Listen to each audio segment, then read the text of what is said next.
Hey, I just finished reading a book called Ineptitude, Conformity, and Obfuscation. That's a great word, obfuscation. That's a really big The word. fraud of teacher evaluation in public schools. Now my wife's a teacher, and so this kind of caught my attention because all teachers, your pay raises are pegged to your teacher evaluation. And this book says it's a fraud. And I thought maybe we should talk to the author of it. That would be a great All idea. right, so I'm going to get him on the phone. Dr. Richard Giordano, degrees in education, and he's studied this whole And thing. he's wrote a book. He's written a book, again, yeah, and it's What's it Ineptitude, called? Conformity, and Obfuscation, the Fraud of Teacher Evaluation in Public Schools. Dr. Giordano, are you there?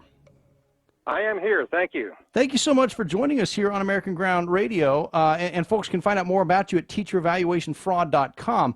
Let me read a quote from your book. You say, "Are my child's teachers doing a good job of teaching, and how can I know this?" You say that's the basic question that your book tries to answer, right? That is correct. And that's a question that parents should certainly be asking.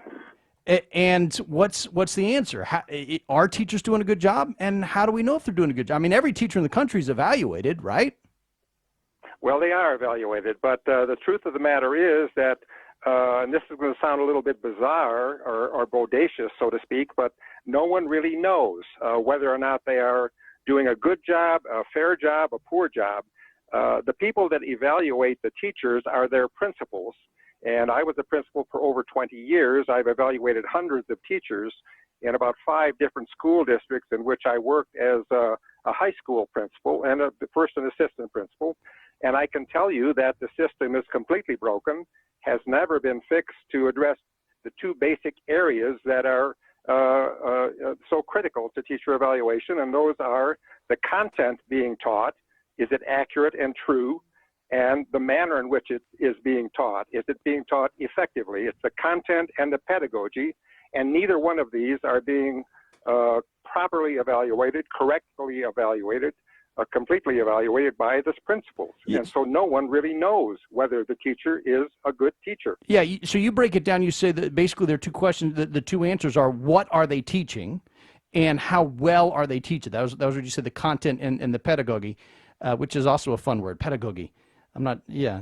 Anyway, you talk about a lack of leadership, but then you also talk about micromanagement of teachers, that there's a lack of leadership within the school, but there's also a micromanagement of what the teachers are doing every day. Isn't that kind of an oxymoron? Well, it is, and there's quite a lot oxymoronic, somewhat moronic also in public education today.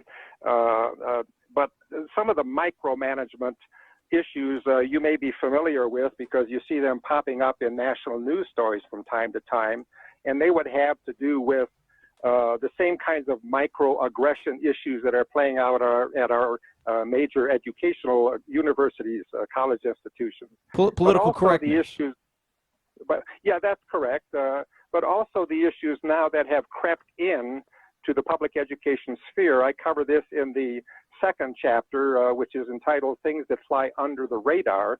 And the micromanagement there has a lot to do with, frankly, the issue today of transgenderism and whether or not a teacher and or an administrator is going to be getting into trouble for using, for example, the wrong pronoun in referencing a student.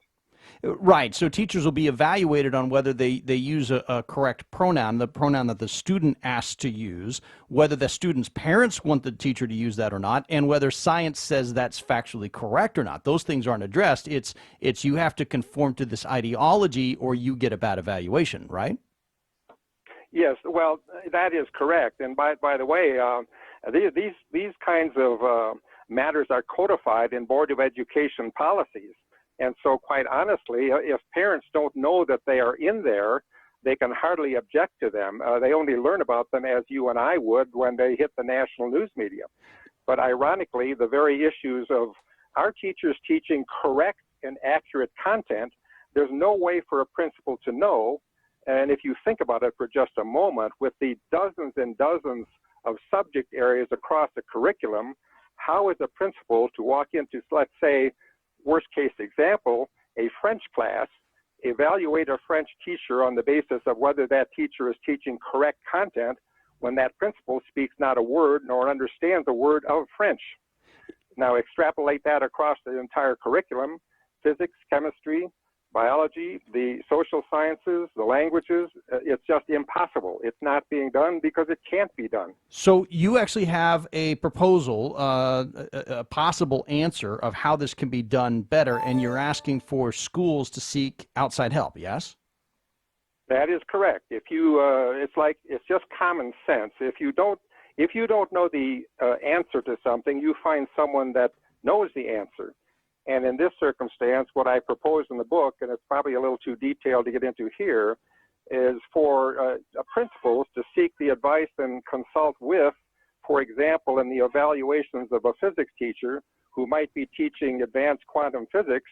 You need to find a physicist who can give you input as to whether or not that teacher is teaching correct and accurate content. Other than that, you're not going to know.